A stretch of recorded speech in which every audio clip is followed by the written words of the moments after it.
ضیاء کے ساتھ پروفیسر ضیاء برصغیر پاک و ہند کے اندر مسلمانوں کے حقوق کے تحفظ کے لیے جو جدوجہد کی گئی، اس جدوجہد کے اندر جس کانسیپٹ نے مرکزی اہمیت حاصل کی اور مسلمانوں کے حقوق کے تحفظ کی جس کو اساس اور بنیاد قرار دیا جاتا ہے، وہ کانسیپٹ جو ہے وہ سیپریٹ الیکٹوریٹ کا ہے۔ اس طرح ایک سیاست کے طالب علم کے طور پر ایک الیکشن کے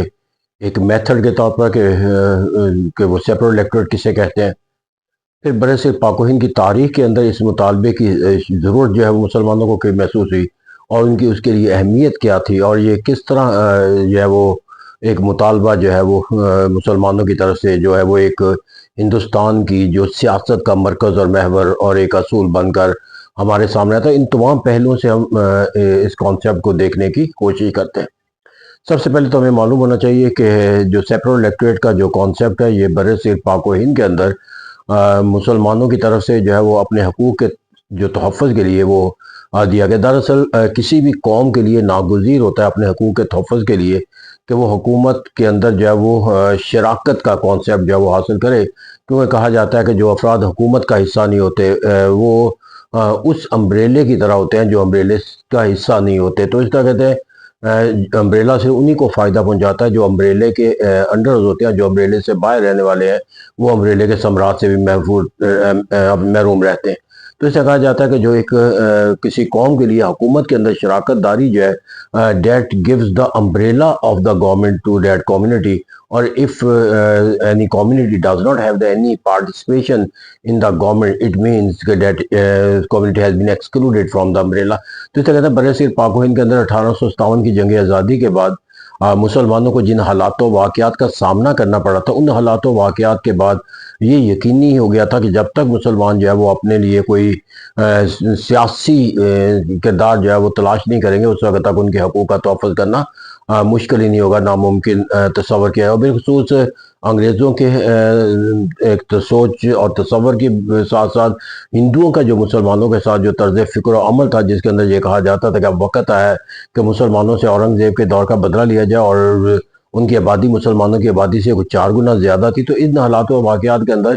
یہ کانسیپٹ کا آنا جو ہے وہ ایک نیچرل تصور تھا، کیونکہ ہندوستان کے اندر جو تصور انگریز نشو نما دینا چاہتے تھے اور جس تصور کے ساتھ وہ منسلک تھے، that was the concept of the democracy.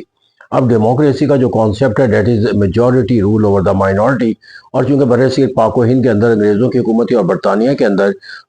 یہ وہ عہد تھا جب وہاں پر ڈیموکریٹک نظام جو ہے وہ ارتقائی مراحل پر تھا، اور اسی سوچ اور فکر کے تحت وہ ہندوستان کے اندر بھی ڈیموکریٹک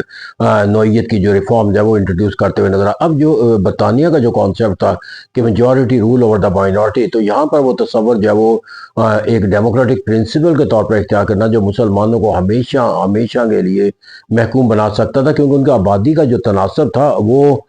4 اور 1 کا تھا، اور یہ ہو نہیں سکتا تھا کہ کسی بیلٹ کے اندر تمام مسلمان امیدوار کو ووٹ دے دیں اور وہ کامیاب ہو جائے، کیونکہ اس کے مقابلے کے اندر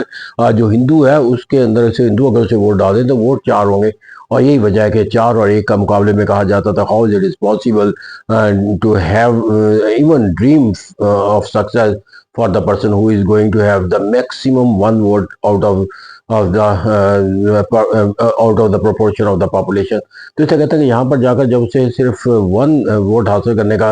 جو تصور حاصل تھا، اس کے مقابلے میں 4 کا جو کانسیپٹ تھا، تو پروپورشن ایسا تھا جہاں پر اقتدار کی کوئی امید جو ہے انہیں حاصل نہیں ہو پاتی تھی۔ اس طرح جو سیپریٹ الیکٹوریٹ کا کانسیپٹ ہے، اسے مسلمانوں کی سوچ اور فکر کے اندر جو سب سے پہلے جو تصور آتا ہے وہ ہمیں سر سید احمد خان کا آتا ہے، کہ جنہوں نے مسلمانوں کے حقوق کے تحفظ کے لیے جو ایک میجورٹی کا جو ایک ڈیموکریٹک تصور تھا جو انڈین نیشنل کانگریس کے ایک ڈیمانڈ کے طور پر آئی تھی، ان کے رد عمل کے طور پر مسلمانوں کی طرف سے سر سید احمد خان نے کہا کہ میں یہ ایک ایسے نظام سے مسلمانوں کو وابستہ کر دوں کہ جہاں پر مسلمانوں کے پاس جو ہے وہ صرف اور صرف ایک جو ہے وہ بال ہے، اور جبکہ اس کے مخالف کے پاس 4 بال ہیں۔ تو اس طرح کہتے ہیں یہاں پر 4-1 کا جو فرق ہے اس کے تناسب کے اندر جا کر وہ مسلمان جو ہے اس کا کبھی مقابلہ نہیں کر سکتے، تو جب مقابلہ نہیں ہو سکتا تو کوئی جیت کا تصور بھی نہیں کیا جا سکتا۔ اس طرح برصغیر پاک و ہند کے اندر انہوں نے مسلمانوں کے لیے جو ایک سیپریٹ الیکٹوریٹ کا جو کانسیپٹ ہے، تاکہ مسلمانوں کے نمائندے جو مسلمان منتخب۔ اب دوسری جو اس کی بنیادی وجہ تھی کہ برصغیر پاک و ہند کے اندر جن علاقوں میں مسلمانوں کی اکثریت بھی تھی آبادی کے لحاظ سے، وہاں پر بھی majority rule of the minority کا کانسیپٹ ان کے حق میں نہیں قائم ہو سکتا. تو اس کی وجہ یہ ہے کہ گورنمنٹ مشینری جن کے پاس ہوتی ہے اور جو تعلیم میں زیادہ طاقتور ہوتے ہیں، جو معاشی طور پر زیادہ طاقتور ہوتے ہیں، جو سیاسی شعور زیادہ طاقت کے ساتھ رکھتے ہیں، وہ انتخابی عمل کے اندر کامیابی کے جو ماخذ ہے وہ حاصل کر لیتے ہیں. جبکہ برصغیر پاک و ہند کے اندر جو سیاسی قوت حاصل کرنے کے جو دیگر بنیادی اصول اور ماخذ ہے، مسلمان ان تمام سے محروم تھے. معاشی طور پر محروم تھے. حکومت کے نظم و نسق کے اندر ان کا کوئی کردار نظر نہیں آتا تھا. سیاسی شعور اور سیاسی جماعتوں اور سیاسی قوتوں کے لحاظ سے ان کا کوئی تصور قائم نہیں تھا. تو یہ کہتا ہے کہ جہاں پر مسلمانوں کی میجورٹی کا بھی آبادی کے لحاظ سے کانسیپٹ تھا، وہاں پر بھی وہ اپنی میجورٹی کو جو ہے، اپنی آبادی کی طاقت کو جو ہے وہ الیکٹورل عمل کے ذریعے جو ہے وہ اپنا طاقت کا جو ہے وہ ماخذ نہیں بنا سکتے تھے. تو یہ وہ حالات و واقعات ہے کہ جہاں پر مسلمانوں کے اندر جو ہے وہ اپنے سیاسی حقوق کے تحفظ کو حاصل کرنے کا جو تصور ہے وہ ہمارے سامنے آتا ہے سیپریٹ الیکٹوریٹ. تو ہم نے دیکھا کہ یہ تصور سر سید سے شروع ہوتا ہے اور وقت گزرنے کے ساتھ ساتھ جو ہے وہ یہ ترویج پاتا چلا جاتا ہے، اور یہ ہمیں پھر سوچ اور فکر کے اس دائرے کے اندر داخل ہوتا ہوا نظر آتا ہے کہ جہاں پر علامہ اقبال جو ہے وہ جمہوریت کی نفی کرنے کا ایک تصور جو ہے جو ہم استعمال کرتے ہیں، جمہوریت ایک طرز حکومت ہے جس میں بندوں کو گنا کرتے ہیں، تولا نہیں کرتے. تو یہاں پر دراصل وہ ڈیموکریٹک نظام کے اس معنی و مفہوم کے خلاف نہیں تھے کہ جہاں پر government of the people, by the people, for the people کا کانسیپٹ رہتا ہے، بلکہ یہ اس نظام کے اس تصور سے خلاف تھے جس کا ایگزیکیوشن برصغیر پاک و ہند کے اندر مسلمانوں کے حقوق کی نفی کرتا ہوا نظر آتا ہے تاکہ majority rule of the minority. اس طرح کہتے ہیں کہ یہاں پر مسلمانوں کی ایک مجموعی سوچ اور فکر کا جو ان کا اپنا جو ایک تجزیہ تھا اور جو حقائق کی عکاسی کرتا تھا کہ جو western concept of the democracy ہے اس کے اندر تو مسلمانوں کے حقوق کا تحفظ کرنا جو ہے وہ یعنی کہ اقتدار میں حصہ حاصل کرنا جو ہے وہ کسی طرح بھی ممکن نظر نہیں آتا. اس طرح یہ وہ حالات و واقعات ہیں کہ جن حالات و واقعات کے نتیجے میں جا کر برصغیر پاک و ہند کے اندر جو ایک تصور ہے سیپریٹ الیکٹوریٹ کا وہ ہمارے سامنے آتا ہے. اور اس تصور کے مطابق جو سیپریٹ الیکٹوریٹ کا کانسیپٹ ہے اس کو سمجھنے کی ضرورت ہے. سیپریٹ الیکٹوریٹ کا کانسیپٹ بنیادی طور پر کیا ہے کہ جو بھی مائنورٹیز ہوتی ہیں ان کے ریپرزنٹیشن کے جو پولیٹیکل سائنس کے طالب علموں کے لیے ہے کہ مختلف میتھڈ دیے جاتے ہیں. ان میں سے ایک جوائنٹ الیکٹوریٹ کہلاتا ہے اور دوسرا جو ہے وہ سیپریٹ الیکٹوریٹ. جوائنٹ الیکٹوریٹ کے اندر اگرچہ مختلف قومیتوں کے لیے یا مختلف مائنورٹیز کے لیے جو ہے وہ سیٹیں تو مخصوص کر دی جاتی ہیں کہ جہاں پر اسی کمیونٹی یا اس مائنورٹی کے جو ہے وہ لوگ جو ہے وہ انتخابی عمل کا حصہ بن کے اپنے لیے سیاسی طور پر کامیابی کا کوئی دائرہ متعین کر سکتے ہیں. لیکن اس مقصد کو حاصل کرنے کے لیے جوائنٹ الیکٹوریٹ کے اندر انہیں ایک تو بڑی جو طاقت ہوتی ہے سیاسی طور پر ان کا جو ہے وہ کیپ جو ہے وہ حاصل ہونا ضروری ہے، یعنی کہ وہ کسی ایسی سیاسی جماعت اور کسی ایسی سیاسی قیادت کے ساتھ وابستہ ہو جو ان کو عددی طاقت کے لحاظ سے ووٹوں کی طاقت کے اندر جو ہے وہ کردار جو ہے وہ ادا کر سکتے. تو یہاں پر جوائنٹ الیکٹوریٹ کے اندر جو ہے وہ چونکہ ووٹ دینے کا حق اگرچہ جو امیدوار بننے کا حق اگرچہ اسی کمیونٹی کو حاصل ہوتا ہے لیکن ووٹ دینے کا حق اس کمیونٹی یا اس علاقے کے تمام لوگوں کو حاصل ہوتا ہے. تو اس طرح کہتے ہیں یہاں پر جو آبادی کا تناسب تھا وہاں پر کسی مسلمان کے لیے جوائنٹ الیکٹوریٹ کے اندر جا کر ہندوؤں کی خوشنودی کے بغیر جو ہے یا ہندوؤں کی سرپرستی کے بغیر جو ہے وہ کامیابی کا کوئی معنی و مفہوم جو ہے وہ حاصل نہیں ہو سکتا تھا. اس طرح یہ ایک یقینی عمل تھا کہ اگر مسلمان کوئی امیدوار جو ہے وہ ہندوستان یا ہندوؤں کی سیاسی جماعت کے ساتھ یا ہندوؤں کی کسی قیادت کے ساتھ رکنیت کا تصور حاصل کر کے جو ہے وہ اگر ان کو امیدوار بن کے کامیابی کا کوئی دائرہ کار اپنے لیے متعین بھی کر لے گا تو وہ ریپرزینٹیٹیو جو ہے وہ مسلمانوں کا نہیں بنے گا، وہ ریپرزینٹیٹیو اسی جماعت کا بنے گا، اسی قیادت کا بنے گا جس نے اسے کامیابی کی طرف جو ہے وہ راستہ جو ہے وہ دکھایا ہے یا اسے کامیابی کی منزل تک پہنچایا ہے. تو اس طرح کہتے ہیں یہاں پر وہ مسلمانوں کی جو بنیادی ضرورت تھی وہ ایسی قیادت کی ضرورت تھی جو ان کی سوچ اور فکر کے ساتھ جو ہے وہ مسلمانوں کے ساتھ وابستہ ہو. تو اس طرح یہ تصور جو ہے وہ جوائنٹ الیکٹوریٹ کا وہ مسلمانوں کے لیے جو ہے وہ ایک قابل فہم تصور نہیں تھا. پھر اسی کے نتیجے کے اندر جو ایک سیپریٹ الیکٹوریٹ کا کانسیپٹ ہے جس کی بنیادی اصول یہ ہے کہ مسلمانوں کے لیے جو سیٹیں تھیں وہ جو کی جائیں مخصوص کی نہ صرف کی جائے اور آبادی کے تناسب سے آبادی کے بلکہ زیادہ مسلمانوں کو 1/3 ریپرزنٹیشن کا مطالبہ ہوتا تھا. اور پھر جو سیٹیں مسلمانوں کے لیے مخصوص ہیں وہاں سے امیدوار مسلمان نہ ہو بلکہ انہیں ووٹ دینے کا بھی اختیار جو ہے مسلمانوں کو. تو اس طرح کے اندر the Muslim candidate should be elected by the Muslim. تو اس طرح یہ وہ تصور تھا کہ جہاں پر مسلمان جو ہے وہ جو بھی ریپرزینٹیٹیو بنتا مسلمانوں کا اس کے لیے ناگزیر ہوتا کہ وہ اپنی سوچ اور فکر کے ہر پہلو سے اپنے آپ کو مسلمانوں کے ساتھ منسلک رکھے. تو اس طرح ہم کہتے ہیں کہ برصغیر پاک و ہند کے اندر جا کر ہمیں مسلمانوں کے مفادات کے تحفظ کے لیے ایک سیاسی نظریے کے طور پر محض اسے ایک پولیٹیکل ایجنڈے کے طور پر نہیں لیا جاتا بلکہ مسلمانوں کے جو سیاسی سوچ اور فکر کی بصیرت کے اندر ایک رہنما پرنسپل کے طور پر جو ہے وہ سیپریٹ الیکٹڈ اختیار نظر آتا ہے۔ اور اس طرح برے صرف پاک و ہند کے اندر سر سید احمد خان نے یہ تصور دیا اور یہ نشو و نما پاتے پاتے جو ہے وہ میں میثاق لکھنؤ کے اندر جا کر جو ہے وہ ایک کامیابی کی شکل اختیار کرتا ہوا نظر آتا ہے، کیونکہ میثاق لکھنؤ کے اندر ہندوؤں نے بھی مسلمانوں کے اس مطالبے کے تحت جو ہے وہ ایک ایگریڈ پرنسپل کے طور پر جو ہے وہ اختیار کر لیا تھا۔ تو اس طرح کہتا ہے کہ یہاں پر اگرچہ بعد میں ہندو تو اپنے اس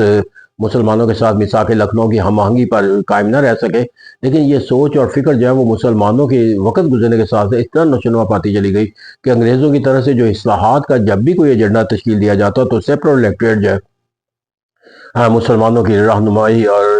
راہبری کے لیے جو ہے وہ اختیار کر لیا جاتا۔ تو اس طرح کہتے ہیں یہاں پر ہمیں مونٹیگ چیمبرز فار ریفارم کا وہ تصور نظر آتا ہے کہ جہاں پر جو ہے وہ سیپریٹ الیکٹڈ کا جو کانسیپٹ ہے وہ اختیار کر لیا گیا۔ اگرچہ ہمیں نظر آتا ہے کہ وقت گزرے کے ساتھ نہرو رپورٹ میں سیپریٹ الیکٹڈ کی مخالفت کی، حتیٰ کہ مسلمانوں نے دہلی مسلم تجاویز کے اندر بھی کچھ شرائط کو ہندوؤں کے ماننے کے نتیجے میں جوائنٹ الیکٹڈ کی طرف اپنے ایک جو ہے اصول کے طور پر جو ہے وہ پیش کر دیا، لیکن دہلی مسلم تجاویز کے جس پہلو کے اوپر مسلمانوں نے سب سے زیادہ اعتراض کیا وہ یہی تھا کہ وہ جوائنٹ الیکٹڈ کے تصور کو کسی بھی طرح جو ہے وہ قبول کرنے کے لیے تیار نہیں، کیونکہ مسلمانوں کے حقوق کا تحفظ جو ہے وہ صرف اور صرف سیپریٹ الیکٹڈ سے ہوتا ہے۔ اور نہرو رپورٹ کی بھی جو مخالفت کی سب سے بڑی وجہ جو ہے وہ مسلمانوں کے اس بنیادی مطالبے کا اور ان کا تسلیم نہ کرنا تھا۔ تو اس طرح کہتے ہیں برصغیر پاک و ہند کی تاریخ کے اندر جو سیپریٹ الیکٹڈ کا جو کانسیپٹ ہے یہ پھر وقت گزرنے کے ساتھ ساتھ نشو و نما پاتا چلا گیا، اور پھر یہ ہمیں گورنمنٹ انڈیا 1935 کا ایکٹ اور جب اس کے اندر 46 کے ہمیں انتخابی عمل ہو تو وہاں پر جا کر ہمیں پھر سیپریٹ الیکٹڈ کا جو کانسیپٹ ہے وہ ہمیں ایک ملک اور ریاست کے یا ایک حکومت کے ایک اصول اور ضابطے کے طور پر جو ہے وہ اختیار ہوتا ہوا نظر آتا ہے۔ تو اس طرح برصغیر پاک و ہند کی جو مسلمانوں کی جو تاریخ ہے، اس تاریخ کے اندر جس تصور نے ان کے لیے سب سے اہم بنیادی کردار ادا کیا ان کے حقوق کے تحفظ کے لیے، اور سب سے اہم جو ہے وہ ان کے جو ایک علیحدہ قوم کے تصور کو کیوں کہا جاتا ہے کہ جب ایک سیپریٹ الیکٹڈ کا رائٹ جو ہے وہ تسلیم کر لیا گیا تو it means it was accepted that there is not a single nation but they are the two nation, because جب ٹو نیشن کا کانسیپٹ آ جاتا ہے کہ وہ ایک قوم کا نمائندہ جو ہے وہ دوسری قوم کے لوگوں کی نمائندگی نہیں کر سکتا۔ تو اس طرح کہتے ہیں سیپریٹ الیکٹڈ نے مسلمانوں کو ڈیول جو ہے وہ ایک طاقت دی سیاسی طور پر جو حکومت حاصل کرنے کے لیے، اپنے حقوق کے تحفظ کے لیے، اپنی نمائندگی کو یقینی بنانے کے لیے، وہاں دوسری طرف جو ہے وہ مسلمانوں کے ایک علیحدہ قوم کا جو تصور ہے وہ بھی اس کی بنیاد کے اوپر جو ہے وہ نشو و نما پایا اور ایک طاقت کو اس کو حاصل ہوتی ہوئی نظر آئی۔ تو اس طرح کہتے ہیں یہاں پر یہ جو تصور ہے اس سے متعلق ہم نے کانسیپچولی دیکھا، پھر یہ اس تصور کو مختلف زاویہ نگاہ سے پرکھا جاتا ہے۔ جہاں تک انگریزوں کا تعلق ہے میرے خیال میں ان کو وقت گزرنے کے ساتھ ساتھ اپنے اقتدار کو مستحکم رکھنے کے لیے اور مسلمانوں کے اندر جو شعور سیاسی طور پر پیدا ہوتا چلا جا رہا تھا بالکل خلافت موومنٹ کے بعد، وہاں پر انہیں یہ احساس ہو گیا تھا کہ مسلمانوں کو جو ہے وہ ہمیشہ کے لیے نہ تو وہ ان کو محروم رکھ سکتے ہیں ان کے حقوق کے تحفظ کے لحاظ سے اپنی طاقت کے ذریعے، اور نہ وہ ایک ان کو جو ہے وہ کسی ایک ایسے نظام کے اندر جو ہے وہ شامل کر سکتے ہیں کہ جہاں پر ہندوؤں کی جو طاقت ہے وہ ان پر غالب آ جائے۔ تو ایک انہیں ریوولٹ کا کانسیپٹ تھا اور یہ انہیں بغاوت کرنا پڑا۔